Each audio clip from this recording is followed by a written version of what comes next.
Good morning everyone, welcome to civil services study. Practice set number 589 पर आ जाइए UP PCS के लिए। और प्रैक्टिस करेंगे इसमें हम मध्यकालीन भारतीय इतिहास के प्रश्नों पर। ठीक है, तो चलिए स्टार्ट करते हैं। प्लेलिस्ट बना रखी है, डिस्क्रिप्शन बॉक्स में उसका लिंक है। सारे टेस्ट का रिवीजन करते रहिए। तो क्वेश्चन नंबर 1 है, मुगल प्रशासन के दौरान जिले को किस नाम से जाना जाता था? थोड़ा तीव्र गति से चलेंगे। सरकार के नाम से जाना जाता था। तो देखिए, मुगल प्रशासन के दौरान जिले को जो है सरकार के नाम से जाना जाता था। शासन की सुविधा के लिए प्रत्येक सूबा कई सरकारों यानी जिलों में बटा होता था। सूबा यानी प्रांत। और सरकार को पुनः परगना या महल में विभाजित किया गया था। निम्नलिखित बातों में से कौन एक मुगल मनसबदारी व्यवस्था के विषय में सत्य नहीं है? इसमें 33 वर्ग थे। उन्हें मशरूत अथवा सशर्त पद प्राप्त होते थे। उनका सवार पद जात पद से अधिक हो सकता था। समस्त कार्यकारी एवं सैन्य अधिकारियों को मनसब प्रदान किए जाते थे। देखिए, ये करेक्ट है, ये करेक्ट है, ये करेक्ट है, ये इनकरेक्ट है। उनका सवार पद जात पद से अधिक नहीं हो सकता था, गलत है सी। तो मनसबदारी व्यवस्था के अंतर्गत 33 वर्ग थे। उन्हें मशरूत अथवा सशर्त पद प्राप्त होते थे। अकबर ने 40वें वर्ष में जात एवं सवार जैसे दोहरी व्यवस्था लागू की और सवार पद जात पद से कभी भी ऊपर नहीं हो सकता था। इस व्यवस्था में सैनिक और असैनिक अधिकारियों का एक ही सेवा संवर्ग था। औरंगजेब का विवाह फारस के राजघराने की शहजादी दिलरस बानो बेगम यानी रबिया बीबी के साथ हुआ था। कब हुआ था? 1637 में हुआ था। ठीक है, तो इन दोनों को एलिमिनेट कर दीजिए। 35-34 को 18 मई 1637 को। तो 18 मई 1637 को फारस के राजघराने की दिलरस बानो बेगम के साथ औरंगजेब का विवाह हुआ, निकाह हुआ। ठीक है, औरंगजेब ने औरंगाबाद में 1678 में बीबी का मकबरा अपनी पत्नी रबिया दौरानी की स्मृति में बनाया था। क्वेश्चन नंबर 4 पर आ जाइए। 1634 में मुगल बादशाह शाहजहां ने औरंगजेब को कहाँ का सूबेदार नियुक्त किया? बताइए। दक्कन का, गुजरात का, बंगाल का या दतिया का? कहाँ का नियुक्त किया? दक्कन का। देखिए, शाहजहां ने 1634 में शहजादा औरंगजेब को दक्कन का सूबेदार नियुक्त किया और औरंगजेब ने किरकी का नाम बदलकर जो है औरंगाबाद में कर दिया, औरंगाबाद कर दिया। कहाँ पर है ये? महाराष्ट्र में। क्वेश्चन नंबर 5 पर आ जाइए। औरंगजेब के द्वारा लड़ा गया सामूगढ़ का युद्ध कब लड़ा गया था? कब लड़ा था औरंगजेब ने सामूगढ़ का युद्ध? 29 मई 1658 को। ठीक है, सामूगढ़ का युद्ध 29 मई 1658 को मुगल बादशाह शहजादे के पुत्रों दारा शिकोह, औरंगजेब और मुराद बख्श की संयुक्त सेनाओं के बीच लड़ा गया था। इस युद्ध में दारा शिकोह को हाथी पर बैठा हुआ न देखकर उसकी शेष सेना जो है उसमें भगदड़ मच गई, जिसके कारण दारा शिकोह युद्ध हार गया। ठीक है, अब हर समय हाथी पर तो बैठा नहीं रहेगा, वो नीचे आकर लड़ रहा होगा। ठीक है, क्वेश्चन नंबर 6 पर आ जाइए। कौन सा मकबरा द्वितीय ताजमहल है? तो दूसरा ताजमहल है। ताजमहल की फूहड़ नकल है, इस तरह से प्रश्न बनाया जाता है। बीबी का मकबरा। बीबी का मकबरा नहीं दे तो ऑप्शन में रबिया और दौरानी का मकबरा, सी। तो भारत का दूसरा ताजमहल कहा जाता है इसको। ठीक है, बीबी के मकबरे को महाराष्ट्र के औरंगाबाद में स्थित है ये।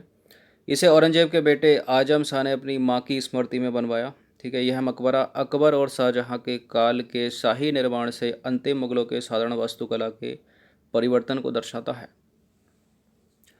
ठीक है, क्वेश्चन नंबर 7 पर आ जाइए। औरंगजेब ने बीजापुर की विजय कब की थी? औरंगजेब ने बीजापुर की विजय की थी कब? 1686 में। तो 22 सितंबर 1686 को अंतिम आदिल शाही सुल्तान सिकंदर आदिल शाह ने औरंगजेब के सामने आत्मसमर्पण कर दिया और फलस्वरूप बीजापुर को मुगल साम्राज्य में मिला लिया गया। क्वेश्चन नंबर 8 है, औरंगजेब ने गोलकुंडा की विजय कब की थी? ये मैच करने के लिए पूछ लिया था इस तरह के प्रश्न को सीधा सीधा। गोलकुंडा कब जीता औरंगजेब ने? 1687 में, सी। तो 1687 में औरंगजेब ने स्वयं ही गोलकुंडा पर आक्रमण करके किले को घेर लिया, किंतु हुआ क्या? 8 महीने के घेरे के बावजूद भी मुगलों को कोई सफलता प्राप्त नहीं हो सकी। अंत में औरंगजेब ने त्रिय चरित्र अपनाकर, ठीक है, कोई अब्दुल्ला गनी था, अब्दुल्ला गनी अफगान था, उसको लालच दिया, ठीक है, और अपनी ओर मिला लिया। और उसने अपने मालिक से विश्वासघात करके किले का फाटक खोल दिया। किसने? अब्दुल्ला गनी ने, पैसे के चक्कर में। ठीक है। और मुग़लों ने जो है किले को जीतकर अक्टूबर 1687 में गोलकुंडा के किले को उसी तरह, ठीक है, सोने की कुंजियों से खोला जिस तरह अकबर ने असीरगढ़ के किले को खोला था, पैसे खिला खिला कर। क्वेश्चन नंबर 9 पर आ जाइए। निम्नलिखित में से कौन से एक संगीत वाद्य यंत्र बजाने में निपुण था औरंगजेब? क्या बजाता था ये? बीणा या पखावज या सितार? बीणा बजाने में निपुण था। तो औरंगजेब बीणा बजाने में निपुण था। हालांकि उसने अपने राज्य में जो है संगीत पर रोक लगा दी थी। औरंगजेब ने दरबार संगीत पर पाबंदी लगा दी तथा सरकारी संगीतज्ञों को अवकाश दे दिया था उसने।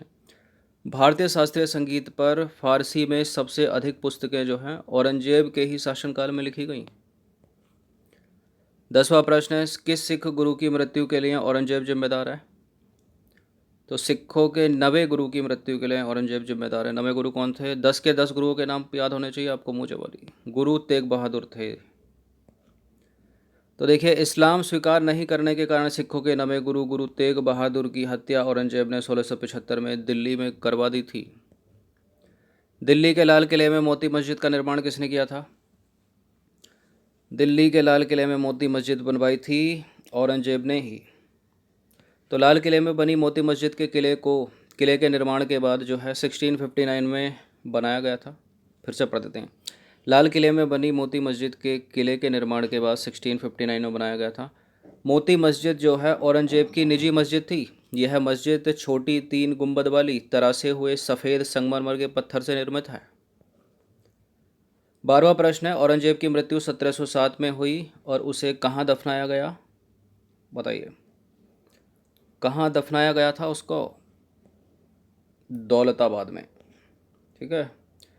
देखिए, औरंगजेब की मृत्यु 1707 में उसे दौलताबाद यानी औरंगाबाद में दफनाया गया था, महाराष्ट्र में। औरंगजेब की मृत्यु ने मुगल साम्राज्य के पतन की नींव डाली, क्योंकि उसकी मृत्यु के पश्चात उसके तीनों पुत्रों मुअज्जम, आजम और कामबख्श के मध्य लंबे समय तक चलने वाले उत्तराधिकार के युद्ध ने शक्तिशाली मुगल साम्राज्य को कमजोर कर दिया था। औरंगजेब ने अपने तीनों पुत्रों को प्रशासनिक उद्देश्य से अलग अलग क्षेत्रों का गवर्नर बना दिया था। फॉर एग्जाम्पल, मुअज्जम था काबुल का, आजम गुजरात का, कामबख्श बीजापुर का गवर्नर था। इसी कारण इन तीनों के मध्य जो है मतभेद पैदा हो गया, जिससे उत्तराधिकार को लेकर गुटबंदी, ठीक है, जन्म लिया गुटबंदी ने। क्वेश्चन नंबर 13 पर आ जाइए। निम्नलिखित मुगल बादशाहों में से किसका 2 बार सिंहासन, ठीक है, 2 बार राज्याभिषेक हुआ या सिंहासन रोहण हुआ? किसी तरह भी प्रश्न पूछा जा सकता है। इसका उत्तर औरंगजेब ही है। तो आगरा पर कब्जा करके जल्दबाजी में औरंगजेब ने अपना राज्याभिषेक अब्दुल मुजफ्फर मुहिउद्दीन मुजफ्फर औरंगजेब बहादुर आलमगीर की उपाधि से 31 जुलाई 1658 को दिल्ली में हुआ। ठीक है, कितना बड़ा नाम है ये। अब देखिए, खजूबा और देवराई के युद्ध में सफल होने के बाद 15 मई 1659 को औरंगजेब ने दिल्ली में प्रवेश किया, जहां शाहजहां के शानदार महल में जून 1659 को औरंगजेब का दूसरी बार राज्याभिषेक हुआ। देखिए, औरंगजेब के सिंहासन रूढ़ होने पर फारस के शाह ने मैत्री स्वरूप बुदाग बेग के नेतृत्व में एक दूत मंडल भेजा था। क्वेश्चन नंबर 14 पर आ जाइए। निम्नलिखित में से कौन सा युग्म सही सम्मिलित नहीं है? फर्स्ट बैटल ऑफ पानीपत 1526, खानवा का युद्ध 1527, घाघरा का युद्ध 1529, चंदेरी का युद्ध 1530। पानीपत की प्रथम लड़ाई 1526 में हुई थी, करेक्ट है। दूसरी 1556 में, तीसरी 1761 में। एग्जैक्ट सन के साथ याद होनी चाहिए आपको। खानवा का युद्ध 1527 में हुआ था, घाघरा का 1529 में हुआ था, चंदेरी का हुआ था 1528 में। 1530 में तो बाबर की मृत्यु हो गई थी। ठीक है, इसका ट्रिक भी बताई गई थी पहले कि 26 में पानी पिया मतलब पानीपत का युद्ध, 27 में खाना खाया यानी खानवा का युद्ध, 28 में चल दिया 1528 चल दिया मतलब चंदेरी का युद्ध, और 29 में घर गया यानी 1529 घर मतलब घाघरे का युद्ध, और 30 में मर गया यानी 1530 में बाबर की मृत्यु।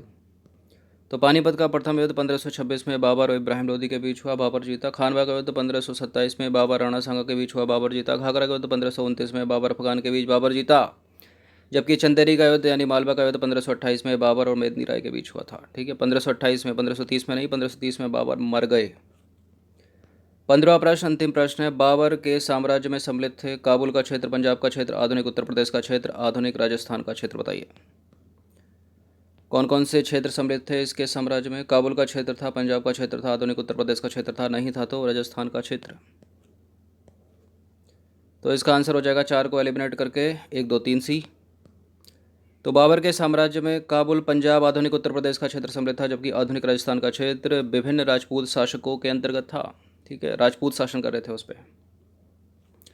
तो 15 प्रश्न थे ये मध्यकालीन भारतीय इतिहास के, इनकी प्रैक्टिस एक बार को आपको करनी है। ठीक है, धन्यवाद।